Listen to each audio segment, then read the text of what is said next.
नमस्कार, मैं सुबोध कुमार। आप देख रहे हैं खबर नेशनल टाइम्स। और जैसे कि आपको अवगत होगा कि आज प्रोग्राम था 4 सितंबर यहाँ बागू के गाजियाबाद अंबेडकर पार्क में।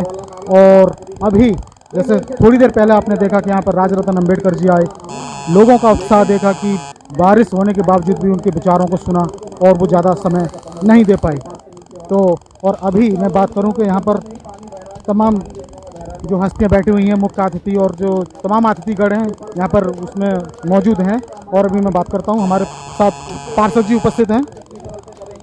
वार्ड नंबर 2 के पार्षद हैं नरेश जाटव जी। जी, आज इतना भव्य कार्यक्रम हुआ है और यहाँ पर जो मुख्य अतिथि के रूप में आए थे बाबा साहब के पुरपुत्र, तो इस पूरे प्रोग्राम को लेकर क्या कहना चाहते हैं? बाबा साहब के पोते जो आज हमारे क्षेत्र बागू कृष्ण नगर बागू में आए थे, उनके साथ भंते जी आए थे। हमारे भंते जी हैं सुमित जी, और बाबा साहब के पड़पोते थे राजरत्न जी। उनका मूल उद्देश्य और यहाँ उत्तर प्रदेश की जनता और हमारे क्षेत्र की जनता का ये मूल उद्देश्य था कि जो वर्तमान जो सरकार चल रही है देश में, वो बाबा साहब के बनाए हुए संविधान को, जिसमें लोकतंत्र और हर जनता का मौलिक अधिकार है, उसे ख़त्म करके मनुस्मृति लानी चाह रही है। उसके विषय में हमको जागरूक करने के लिए, हमारे क्षेत्र की जनता को जागरूक करने के लिए माननीय आदरणीय बाबा साहब के पड़पोते यहाँ आए थे और उन्होंने हमें सारी बातों से अवगत भी कराया क्षेत्र की जनता को। और जनता इतनी भावुक होकर उनकी बात को सुन रही थी। बरसात हो रही थी, बरसात में खड़े होकर भी सुन रही थी और उन्होंने बहुत अच्छी बातें और विचार बताए कि कौन आदमी, कौन सत्ता, कौन सत्ताधारी बाबा साहब के संविधान को ख़त्म करके अपनी मनुस्मृति यहाँ लाकर इस देश के 85% लोगों को गुलाम बनाना चाहती है। मुझे ये बताइए कि जैसे पार्क के बारे में आपने कहा था, फाइल भी टाइम बताई थी कि ज़मीन पर भी आएंगी, तो क्या ये पूरा हो पाएगा, ये पूरा सौंदर्यीकरण पार्क? बाबा साहब का ये जो पार्क है, इस बजट से पहले बजट में 2020-21-22 से इसमें 2 टेंडर हो रखे हैं, जिसकी 4 दीवारी है, घास का टेंडर है। और मैंने अपने फंड से एक बहुत बड़ा गेट बना रहा हूँ जो 6.5 लाख रुपए का है, जिसकी पत्रावली अब की बार टेंडर पर लगेगी। पहले टेंडर लगे हुए हैं, लेकिन यहाँ थोड़ा विवाद होने के कारण ये दीवार नहीं लग पाई है। इसका सौंदर्यीकरण होने में अड़चन आ रही है। हम सबसे मिलकर इस अड़चन को कल ख़त्म करने का प्रयास करेंगे। मेरा लास्ट सवाल है कि सर, जैसे पार्क के बारे में आपने कहा था, लेकिन आप जैसे कि पूरे भीमनगर, अगर हम विजयनगर की बात करूं तो पूरे क्षेत्र के आप चेयरमैन हैं, उनको देखते हुए अगर मैं पानी की समस्या की बात करूं, क्योंकि जो भीमनगर हो या फिर आसपास के लोग हैं पानी की समस्या से जूझ रहे हैं, तो इस पर आप क्या कहना चाहते हैं? क्योंकि कब तक पानी आ रहा है, अगर मैं भीमनगर की बात करूँ, खासकर भीमनगर गली। मैं ये कहना चाह रहा हूँ, अभी जो हमारा 15वां वित्त है, उस 15वें वित्त में आपके यहाँ पेट्रोल पंप से लेके और एक ताज हाईवे है, वहाँ 50 लाख रुपया का नाले का टेंडर लग चुका है। कॉपी मेरे पास है, आपको सेंड कर दूंगा, ले लें मुझसे। मैम, नाले वाली की बात नहीं करूँ, पीने वाले पानी, जो कनेक्शन की बात कर रहा हूँ, पीने वाला पानी, नहाने धोने का। पीने का जो पानी है, मेरे यहाँ क्षेत्र में 10 ट्यूबवेल लग गई हैं।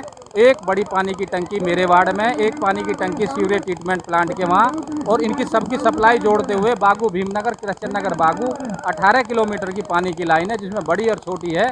उसको सबको डाल के लगभग 3 महीना में पानी की आपूर्ति कराने का मैं संकल्प लेता हूँ। मैं ये वादा कर रहा हूँ 3 महीना में दूंगा पानी। मतलब 3 महीने का समय लग जाएगा? जी हाँ, 3 महीना का समय लग जाएगा। बहुत बहुत धन्यवाद आपका। और अभी मेरे साथ पार्षद उपस्थित हैं, द्रौपदी देवी जी उपस्थित हैं, वार्ड नंबर 1 की। तो आप कुछ कहेंगे इस प्रोग्राम के बारे में? अभी कुछ नहीं कहना चाहते जी। और जो समाज को जागरूक करने के लिए हमेशा तत्पर रहते हैं और हर जगह पहुंचते हैं, हमारे सतीश बौद्ध जी। और आपने देखा होगा कि बहुत ही, जैसे कि अगर मैं दूसरी व्यवस्था की बात करूं, तो ऐसे ऐसे वक्तव्य पेश करते हैं कि वो भी लोग सोचते होंगे कि कैसा झकझोर कर रख दिया, कुछ इस तरह के वक्तव्य। तो सतीश बौद्ध जी, आज क्या कहेंगे इस बारे में? आज इस प्रोग्राम को लेकर के, जो इतना बड़ा प्रोग्राम था, लेकिन बारिश की वजह से फिर भी लोगों में इतना उत्साह था, तो इसको क्या कहेंगे, क्या कहें इसको, ऐसे प्रोग्राम? ये तो केवल प्राकृतिक व्यवस्थाएं हैं। बारिश हो गई, इसकी वजह से व्यवस्था खराब हो गई। अन्यथा तो यहाँ के आयोजकों ने, विशेष रूप से हमारे भाई कमल सिंह जी ने जो मेहनत की थी, उस मेहनत का प्रतिफल ये है कि अभी भी जो है सैकड़ों लोग सामने मंच पे हैं। उन्होंने जो मेहनत की है, उनका जो प्रयास है, वो प्रयास इस तरह का है कि उनकी जितनी भी भूरी भूरी प्रशंसा की जाए वो ही कम रहेगी। तो जो नींव की ईंट होती है ना किसी बिल्डिंग की, तो नींव की ईंट हमारे भाई कमल सिंह जी रहे, जिन्होंने अपने दम पर राजरत्न जी और भंते जी का सम्मान इतने भारी भरकम तरीके से किया। मैं इनका बहुत बहुत साधुवाद अदा करता हूँ।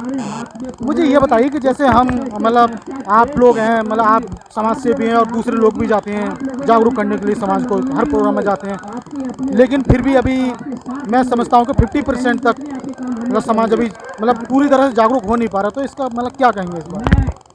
जहाँ तक सवाल है सामाजिक जागरूकता का, उसके पीछे बहुत सारे कारण हैं। रूढ़िवादिता, परंपराएं, अंधविश्वास, पाखंड, इस तरह की जो चीज़ें हैं समाज में डीप रूटेड हैं और उसको एकदम ख़त्म नहीं किया जा सकता। It is a slow process over a period of time, slowly and gradually you will find it is suppose to be eradicated from this society.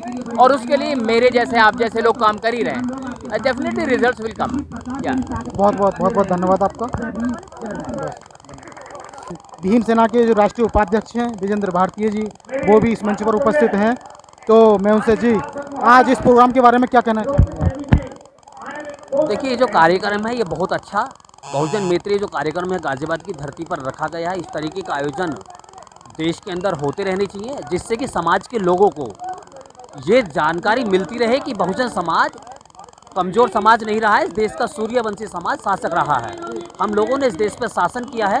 अखंड भारत की बात अगर करने वाली जो आज मोदी सरकार है, वो अखंड भारत कभी सम्राट अशोक नहीं बनाया था। बहुजन समाज हमेशा संविधान को मानते हुए लोकतंत्र की बात करता है, समतामूलक समाज की बात करता है। हम चाहते हैं सभी जातीय धर्मों के वर्गों के लोग भारतीय बनकर के इस देश के अंदर रहें, अमन चैन के साथ रहें। बहुजन समाज हमेशा बड़ा ही संवेदनशील समाज रहा है और हम इस समाज से अपील भी करेंगे कि जिस तरीके से आज यहाँ पर जागरूकता के साथ में लोग आए हैं, ये वोटों में भी बदलें, क्योंकि सरकार अपनी होगी तो यहाँ लोगों को जो भी संघर्ष करना पड़ा था इस पार्क के लिए, वो संघर्ष नहीं करना पड़ेगा।